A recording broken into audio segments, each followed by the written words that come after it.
सामान्य लोगों का जीना हराम करते हैं, मेरा दायित्व बनता मैं यहां नौकरी करने नहीं आया हूं, कतई नहीं।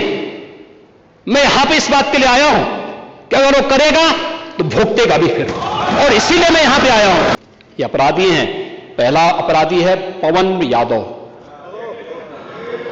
दूसरा अपराधी मोहम्मद अरबाज। ये सद्भावना वाले लोग हैं,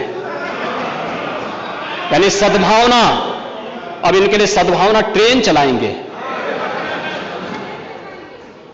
इनके लिए बुलेट ट्रेन चलेगी, चिंता मत करो।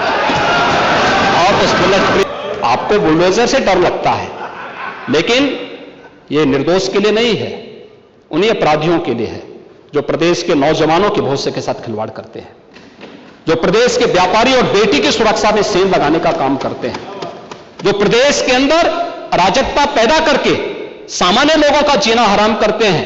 मेरा दायित्व बनता मैं यहां नौकरी करने नहीं आया हूं, कतई नहीं।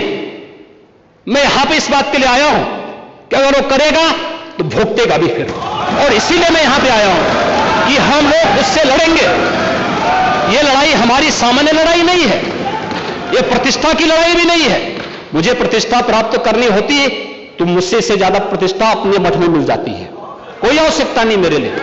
लेकिन इस प्रकार के गुमराह भरे तथ्यों को लेकर क्या बातें हैं आप लोग बोलते हैं, इस प्रकार के अनावश्यक बातों की तरफ आप ध्यान कर, आप इस प्रकार की चर्चाएं करते हैं।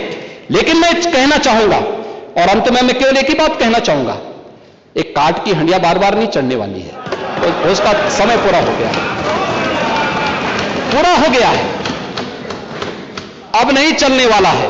और इसीलिए हम लोग तो इस बात के पक्षधर हैं, और वह ये मैं फिर भी आपसे आप लोगों से कहूंगा, आपसे नहीं, आप तो बड़े बुजुर्ग हैं, वयोवृद्ध हैं, पूरे मैं दोनों पक्षों से कहूंगा कि पांडे जी जैसे लोगों को सम्मान मिलना ही चाहिए, क्योंकि वो पीढ़ी लगभग अपने ढलान की तरफ है, और मुझे लगता है उन्हें हर प्रकार का सम्मान मिलना चाहिए। लेकिन हम लोग जो भी योजना बनाते हैं, यह धरती पर पांव रख करके बनाते हैं, व्यवहारिक जगत का। मैं आपकी बात को इसलिए सुन रहा था, मैंने एक भी बार आपको डिस्टर्ब इसलिए नहीं किया क्योंकि मैं जानता था कि आप जमीन पर रह करके सारी बातों को यहां व्यवहारिक स्तर पर बोलते हैं। और इसीलिए मैं कहूंगा कि एक पांव, जो अटल जी ने कहा था, एक पांव धरती पर रखकर ही बावन भगवान ने आकाश पाताल को जीता था। धरती ही धारण धर करती है, कोई इस पर भार न बने, मिथ्या अभिमान से न तने। मुझे लगता है गलतफहमी नहीं होनी चाहिए समाजवादी पार्टी या कांग्रेस को कि वह बार बार खटाखट जैसी योजना के माध्यम से जनता को धोखा दे सकें। लेकिन मैं आपसे कह सकता हूं, यह सरकार चलेगी, मजबूती के साथ चलेगी, प्रदेश के अंदर ट्रांसफॉर्म करने के अपने अभियान को आगे बढ़ाएगी। प्रदेश के अंदर खिलवाड़ करने की किसी को जरूरत नहीं होगी। और कल की जो गोमती नगर की घटना है, उस घटना में भी हम लोगों ने जवाबदेही तय की है, उसके अपराधियों की सूची भी मेरे पास आई है। ये अपराधी हैं। पहला अपराधी है पवन यादव, दूसरा अपराधी मोहम्मद अरबाज। ये सद्भावना वाले लोग हैं, यानी सद्भावना, अब इनके लिए सद्भावना ट्रेन चलाएंगे, इनके लिए बुलेट ट्रेन चलेगी, चिंता मत करो। और उस बुलेट ट्रेन की तैयारी की जा रही है। और इसीलिए महिला सुरक्षा हमारे लिए सर्वोच्च महत्व रखता है। हमने इस बात को पहले दिन कहा है, कोई खिलवाड़ करेगा तो उसका खामियाजा भुगतेगा। हम लोगों ने इस बारे में हम लोगों ने आश्वस्त किया, एक एक बेटी को, एक एक बहन को हम लोगों ने इस बात के लिए आश्वस्त किया है।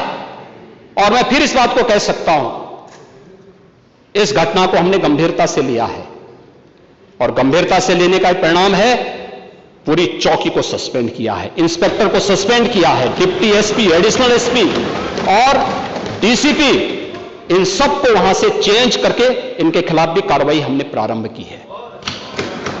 जो भी व्यक्ति प्रदेश के अंदर अराजकता और अव्यवस्था पैदा करने का प्रयास करेगा, मैं फिर कहूंगा, हम सबका सम्मान करेंगे, सबको सुरक्षा देंगे, लेकिन अगर किसी ने अव्यवस्था पैदा करने का प्रयास किया तो फिर उसका भुक्तभोगी भी उसको बनना ही पड़ेगा। मैं यही आपसे भी कहूंगा कि आप अपने लोगों को भी इसके लिए तैयार करेंगे कि वे कानून का पालन करने की दिशा में आगे बढ़ेंगे, तो मुझे लगता है कि यह अच्छी दिशा में आगे बढ़ पाएगा। सप्लीमेंट्री डिमांड पर आपने अपने बातों को यहां पर रखा, माननीय सदन में हमारे दलीय नेताओं ने अपनी बातों को